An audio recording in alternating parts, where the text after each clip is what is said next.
I have never told this whole story to anyone, not because I didn't want to, but because in Velora, learning to speak was the most dangerous part. My name is Ethan Cole. When I arrived in that town, I still wore that name with pride. State investigator, clean record, promising career. I believed in methods, reports, logic. I believed that, in the end, everything fit together. Velora was the first thing that didn't fit. The road there felt wrong from the start. Not in the physical sense, the asphalt was intact, the signs in place, but there was a constant sensation of delay, as if I were driving inside a different time. The dashboard clock read 3:47 p.m. for nearly 40 minutes. I remember this because I tried to adjust it 3 times, thinking it was a defect. It wasn't. The cell signal dropped before I even saw the sign with the town's name. An old billboard, faded blue, with peeling white letters, Velora, welcome. Someone had scratched something underneath, but time had erased almost everything. Only one word was still legible, observe. I laughed alone in the car. Nerves, I thought. It always happens when we enter a new place to investigate. The brain creates patterns where none exist. That was the last time I laughed there. Velora was small, but not simple. Old houses, some over-renovated, others overly abandoned. There was no middle ground. People walked fast, heads down, as if they were always late for somewhere they didn't want to be. When I passed, I felt their gazes. Not curious, assessing. The police station was on a central corner, low building, narrow windows. I parked and stayed a few seconds inside the car, observing. An old habit. I always like to feel the environment before entering. That day, the environment felt empty. No sound of laughter, no loud conversation, just footsteps and doors closing.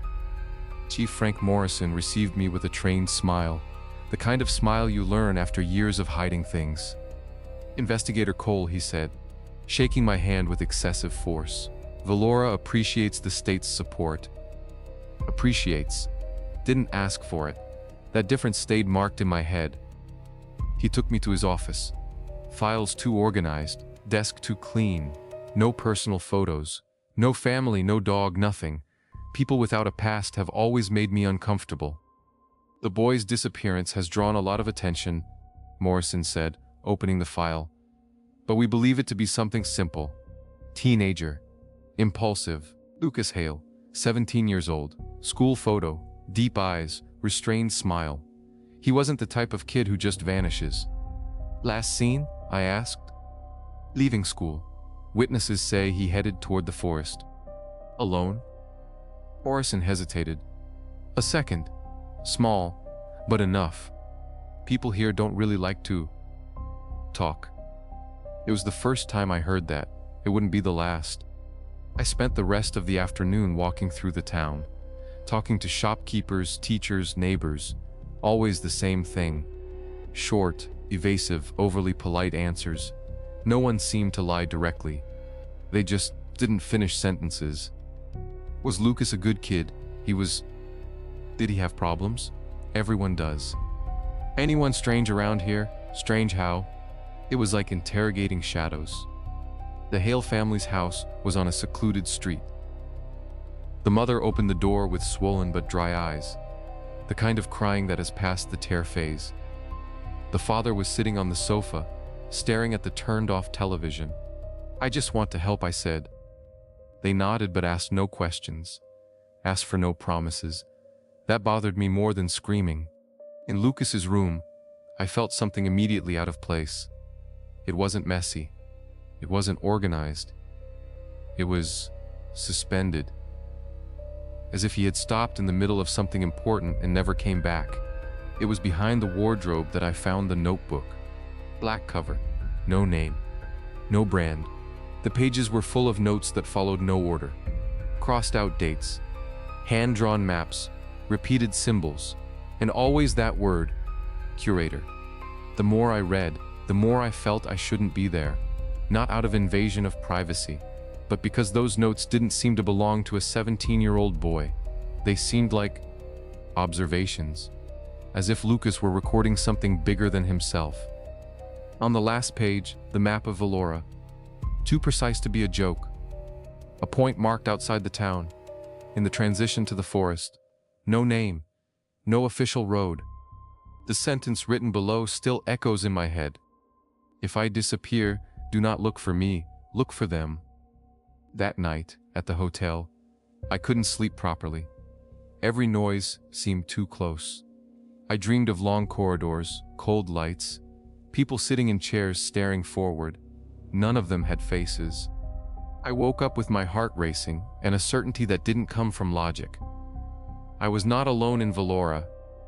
The next day, another disappearance was reported. A woman, 30-something, nurse.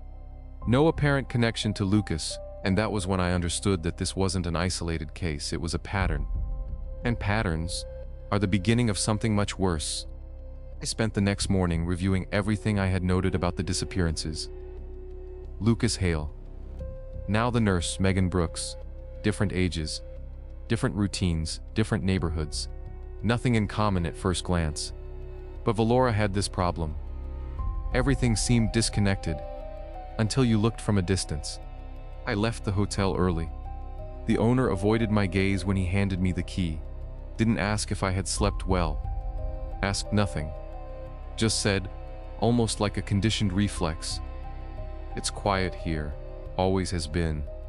Mentira numero dos. I went to the hospital where Megan worked.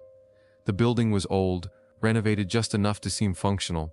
Talking to her colleagues, I noticed the same pattern. Incomplete sentences, strategic silence, glances to the side before answering.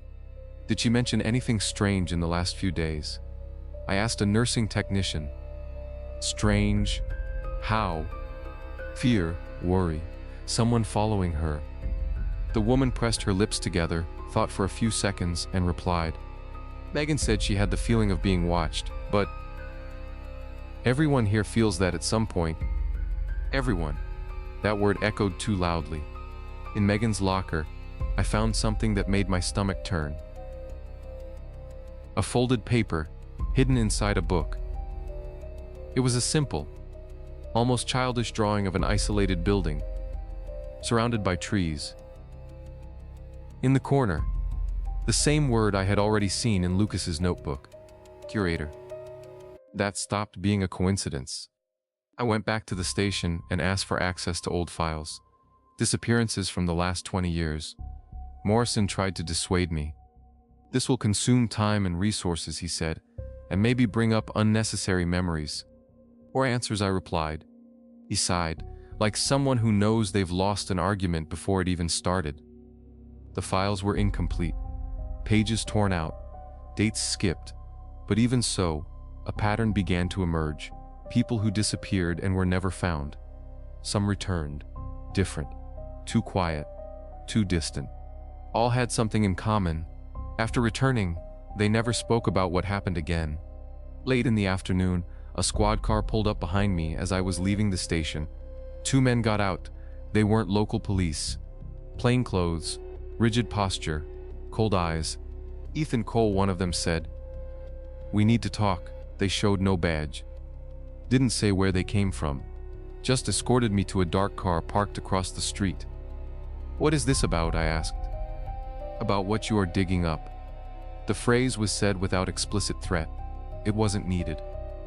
They knew my name. They knew I was investigating. And they knew that shouldn't be happening. "Velora is not a common place," said the man in the back seat. "Some structures exist to maintain order.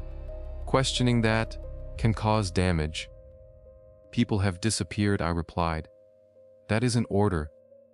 He stared at me for a few seconds, as if evaluating something only he could see. Yet, they dropped me near the hotel. No explanation, no formal warning, just the clear sensation that I had crossed an invisible line.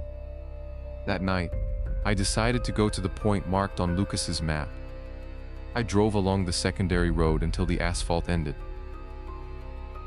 The rest of the way I went on foot, flashlight in hand, gun in the holster. The forest seemed denser than it should be. The sound of my steps seemed muffled, as if the ground absorbed everything. After almost 40 minutes, I saw the silhouette of the building. It was bigger than I expected. An old complex, cracked concrete, tall windows, some broken. No sign. No identification. Officially, that place didn't exist. The door was ajar. The interior smelled of mold and metal, long corridors, emergency lights blinking weakly. Every step of mine echoed as if someone were walking along. The walls had marks, scratches, words scratched out and erased multiple times. In one of the rooms, I found chairs aligned, all facing the same direction. There was no table. There was no stage. Just chairs and marks on the floor, as if someone had been dragged. My radio hissed, a short sound, then silence. And then I heard footsteps. They weren't hurried. They weren't stealthy. They were calm, sure steps, of someone who wasn't afraid of being seen. "Ethan Cole," a voice said, coming from the darkness. "You took longer than I expected." Pointing the gun was instinct, but I saw no one. "Who's there?" A low laugh echoed through the corridors. "Here, no one speaks," the voice replied. "They learn. Eventually." I felt a chill go up my spine. That voice didn't sound human in the common sense. It wasn't too deep, nor too high. It was controlled, as if every word had been rehearsed hundreds of times. "What is this place?" I asked. "A point of correction," it replied. "A place where silence is taught." Lights went out all at once. My flashlight failed. The radio died completely. When everything came back, I was alone. No voice, no movement. But on the floor, right in front of me, was something new. A symbol, freshly drawn, still damp. And next to it, written in large, clear letters.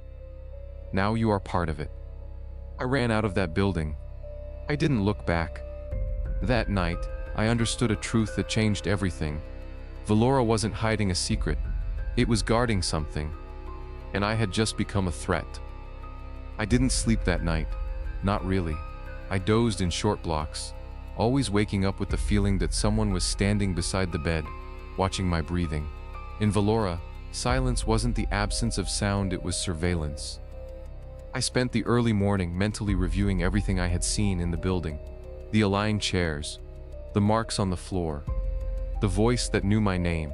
That wasn't improvisation. It was a system, and systems leave traces.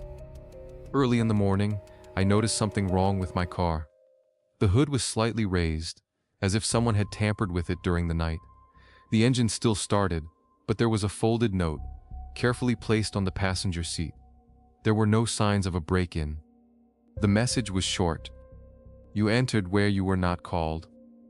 I put the note in my coat pocket. It wasn't a threat. It was a statement of fact. I went back to the station determined to pressure Morrison. Before I could even speak, he closed the office door and lowered his voice. "You went there, didn't you?" I didn't ask how he knew. "That is not a place for investigation," he continued. "It is a place for containment. People are disappearing," I said, "and someone is following me." Morrison ran a hand over his face, tired. For the first time, he looked older than his position. "For years, Velora has made a deal," he said. "Some things are allowed to happen, so that worse things do not happen." "What worse things?" He didn't answer. On the way out, a woman intercepted me. Short hair, attentive gaze, the posture of someone who measures the environment constantly. "You are the state investigator," she said. "My name is Sarah Whitman." She was a journalist, or at least used to be. Said she had investigated Velora years ago, until she was gently convinced to stop. She showed me clippings, notes, old photos of the building in the forest. "They call that many things," she said. "But the name that appears most in the old documents is curator." "Who is he?" Sarah hesitated. "I don't know if it's a person," she replied, "or a function." Before we could continue, a gunshot echoed in the street. Glass shattered. People ran. Sarah fell to the ground, pulling me down with her. A shot had gone through the shop window behind us. Sniper. Professional. We ran through alleys until we lost the line of sight. My heart was beating too fast to be just adrenaline. That was a clear warning. Now, killing was an option. I took Sarah to a safe place. She was shaking, but not from fear, from anger. "They never do this in public," she said. "You changed the rules." I spent the rest of the day being followed. Not in an obvious way. Reflections in windows, cars that appeared and disappeared, people who stopped when I looked. At night, I decided on something no manual approves, going back to the building, but this time, prepared. I went in armed, with a camera, recorder, and extra flashlights. The corridors seemed more alive. The lights didn't blink anymore. They were turned off on purpose. In a room I hadn't seen before, I found files, medical records, recordings, ordinary people subjected to extreme psychological tests, sensory deprivation, isolation, repetition of messages. It wasn't supernatural. It was worse. It was human. They weren't creating monsters. They were erasing people. At the back of the room, a monitor turned on by itself. A silhouette appeared, face covered by shadows. "You insist on understanding," the voice said. "That is admirable and dangerous." "Where are they?" I asked. "Where they have always been," it replied. "Learning to stay silent." The monitor turned off, alarms sounded, doors began to close. I ran. I fired at the final lock. I managed to get out by seconds. Outside, I knelt on the ground, breathing with difficulty. My body shook, not from fear, from exhaustion. That night, looking at the forest, I understood something fundamental. The curator didn't need to appear. He didn't need to shoot. He didn't need to run. He had already won before I even arrived. But if he thought I was going to stop, he still didn't know me. I stayed there for a few minutes after leaving the building, kneeling on the damp forest floor, trying to control my breathing. My hands were shaking. Not from fear, from anger. This wasn't just a case anymore. It was personal. I returned to town before dawn. Velora still slept, but I knew someone was awake. Someone always was. When I reached the hotel, I found my room door open.